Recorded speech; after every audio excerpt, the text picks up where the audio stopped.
Hello and welcome to Leaders of Tomorrow, India's largest platform for entrepreneurs. I'm Sunanda Jayasheelan. On the show, anything and everything that matters to you is covered here. Also, we bring you advice on what you should keep in mind when it comes to preparing for uncertainties, particularly with the start of the second wave of the pandemic. This week, as part of the entire special that we're doing around the start of the financial year, advice about planning for the financial year, and also advice about planning your finances better, I'm in conversation with the MD and CEO of Edelweiss Wealth Management, Nitin Jain.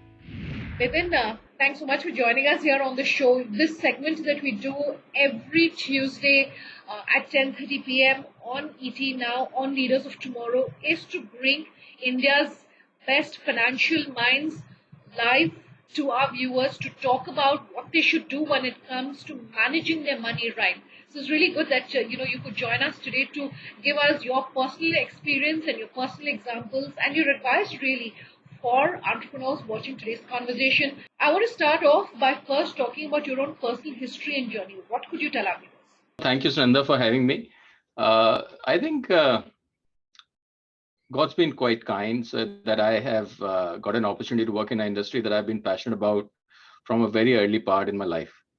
My father was into construction, I was a businessman, and he was always actually interestingly into markets. And even in my days as an engineering student, he would talk about stocks. And I was fascinated by the idea that something can change in value on a daily basis, right? I'm talking about 90s, that, things don't change in value on a everyday basis, but a stock price can change on practically on a everyday basis. So I think that just got me very interested in how this thing behaves. And I would talk to him a lot. He would explain to me, but hardly I could understand. But this fascination for markets stuck to me. I did my engineering from IIT, went into IIM Calcutta to do my MBA in finance, and then actually started my career in an organization called Cognizant, where I was a business analyst for a firm called for Cognizant, and wanted to do stuff in capital markets, but was not getting a break in hardcore financial markets. But then came across this firm, Edelweiss Capital, very small known firm. And actually it was very difficult at that time to even pronounce the name of Edelweiss because very few people knew about this company. But one of my seniors in the campus had joined the firm, and he introduced me and advised me to join here. And then the rest is history. And I came into this organization, got an opportunity to build a very interesting franchise in wealth and asset management, got exposure to markets, and I think I can't complain. I think the last 15, 20 years have been absolutely, I must say, kind. It's some of the best years of my life, and I'm really looking forward to the next decade or so. There are so many different avenues when it comes to saving money for a small business owner today. What's your advice then in this scenario?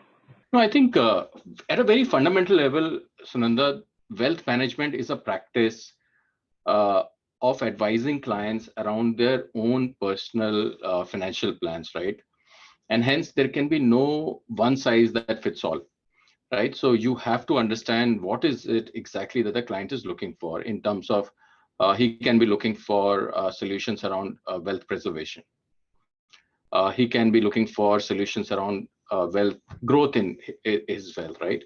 He can be looking for simple solutions around liquidity. There's the clients who are looking for solutions around regular income. He might be planning for retirement. Then you have to worry about what kind of a horizon is he looking at, what kind of risk appetite the person has, right? So whenever you are thinking about advising clients around asset allocation, the first and the foremost thing is around his objectives. The second consideration that comes into play, of course, is the market conditions. You have to have a view on different asset classes. What do you think is the risk return that is possible around equity? What is the risk return possible around fixed income, gold, real estate, so on and so forth? As a combination of these two, you are able to make a scientific asset allocation for each of these clients. And hence, it's very difficult to specifically point out this is the right asset allocation for a generic profile, right? So I would say it's very, very specific, and it has to be worked client by client rather than giving any specific asset allocation on a generic basis. It's fair to say that right now we are quite bullish on the Indian economy. On an average, we are slightly more bullish on Indian equities. We are slightly on the aggressive side right now. We are slightly overweight Indian equities, but that's about it. I think everything else has to be more on a client-specific basis. Since you're saying specifics, are there any sort of thumb rules you could give us? If you're a young college student, for instance, this perhaps is what you should look at. If you are someone who's a little more seasoned in your career, what should you look at? Is there any sort of general guidelines that you could give us? Oh, absolutely. I think there are some thumb rules that I can give some guidance on, but again, it becomes very, very specific, and depending on your own, specific circumstances, right? So, for example, a general rule is that if you're young, you can take more risk, right? And one of the rules that has stuck with me for a very long period is 100 minus your age can be your risk asset. So, for example, if you're 25, up to 75%, 100 minus 25, which is 75%, can be your equity. Okay. If you're 65, not more than 100 minus 65, which is 35, can be your risk asset, right? So that is one very basic, simple principle. But that again changes based on your circumstances. For example, if you are 25, but you need a lot of liquidity in the next 2 or 3 years, you cannot make a lot of risk allocation. So that those kind of nuances come into play. Again, if you're an entrepreneur and if you have to put in a lot of money in your businesses over the next few years, you cannot put in money in equity. You have to think about cash flows. You have to think your personal finances and business finances have to be completely independent. On one hand, if you're investing, and on one hand, if you're borrowing on your personal balance sheet to put money in your business, I think that's a very bad idea.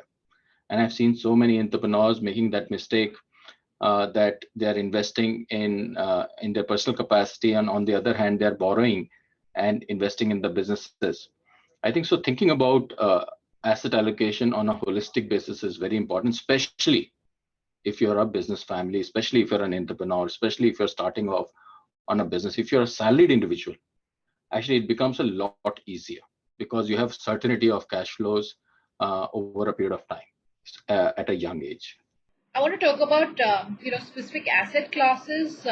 Would the advice you have in terms of the rally that we're seeing in terms of the equity markets, would that really change then in terms of where one should be investing the bulk of their assets? It's quite unfortunate that the second wave has become as bad as we are seeing now, right? I don't think any of us had projected something like this just 2-3 weeks back. So I think we have to see how this plays out. The good news is that the recovery rates are much higher. We are now starting to understand how to deal with this. And I think even the people who are getting hit by the COVID are not suffering as much as they were earlier. Doctors are better prepared and so on and so forth. But the reality is we are now starting to see a little bit of lockdown or some kind of a partial lockdown coming into play, and what kind of an impact that has on our economy, we'll have to wait and watch. But if I look at the last 12 months, something very interesting has happened in India. I think we were expecting the market to slow down dramatically because economy was already on the slow curve. And we thought that this COVID, because the GDP was coming down by 6 to 7%, the earnings will come down.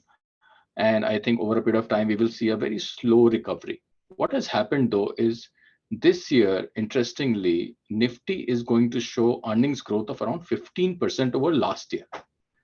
COVID year, Nifty is going to show earnings growth of 15%. And even right now, as we speak, our estimate on earnings next year is around 30% growth over this year. I mean, this is something that we never imagined, even 2 years back. Pre-COVID, we could not expect a 15 and a 30% earnings growth here. So something has very fundamentally changed. And partially this is coming from surplus liquidity in the market. And I must give a lot of credit to the government schemes and the RBI schemes that were unleashed onto the market in the last 1.5 year. They have really have made a dent in the market. So as a combination of that and as a combination of the demand coming back in a very strong way, I think overall Indian equities are doing very well. So except for this worry that has started to come into play of the second wave, unless it becomes really bad, we feel quite bullish on the Indian equities.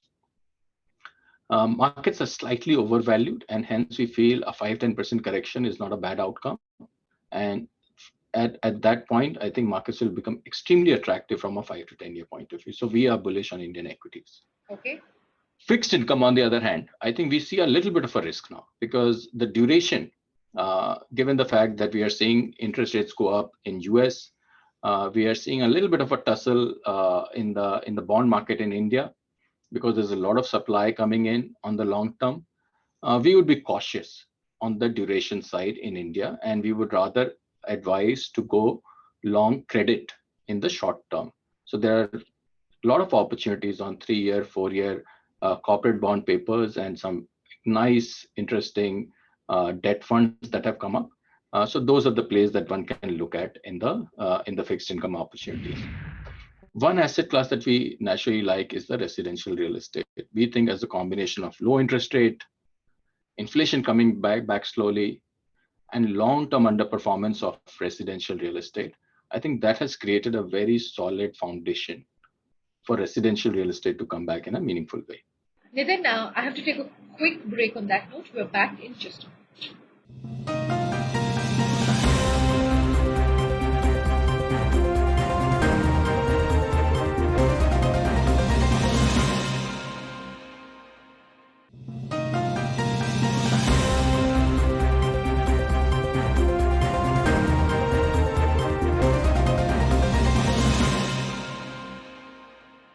Welcome back. You're with us here on Leaders of Tomorrow. Tonight, I'm in conversation with the MD and CEO of Edelweiss Wealth Management.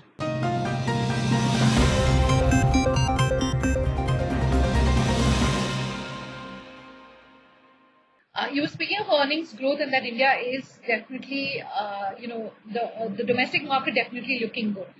Compared to the global picture, with the stimulus that has been announced by the US government, vaccines at a fast pace across the developed world compared to what perhaps is happening in India, in the short term, in the 5 to 10 year period, would you say that India is still looking good according to you? Absolutely. So I think you have to just see I think the 10-year story in India, very few people can question. Our average age is 27. Our per capita is 2,000. The kind of flows that you're seeing coming to India is just phenomenal. I think if you talk to any long-term investor, the pension funds, the sovereign funds, the private equity guys, I mean, the long-term story is extremely compelling from an investment point of view in India. So I think the quality of companies, look at the quality of the companies that are available and the diversity of the companies that are available in India. So at least I have not seen many people questioning the long-term hypothesis on a 10-year basis. What people do worry about is the short-term volatility, especially in terms of regulatory stability more than anything else. Are the regulations changing too much? Are the tax regimes too volatile? Cost of doing business, and so on and so forth. And I think in the last 3-4 years, the government has taken a lot of steps, I must say, to calm down those nerves. And as that stabilizes, and I think that is the biggest hurdle to attract long-term capital.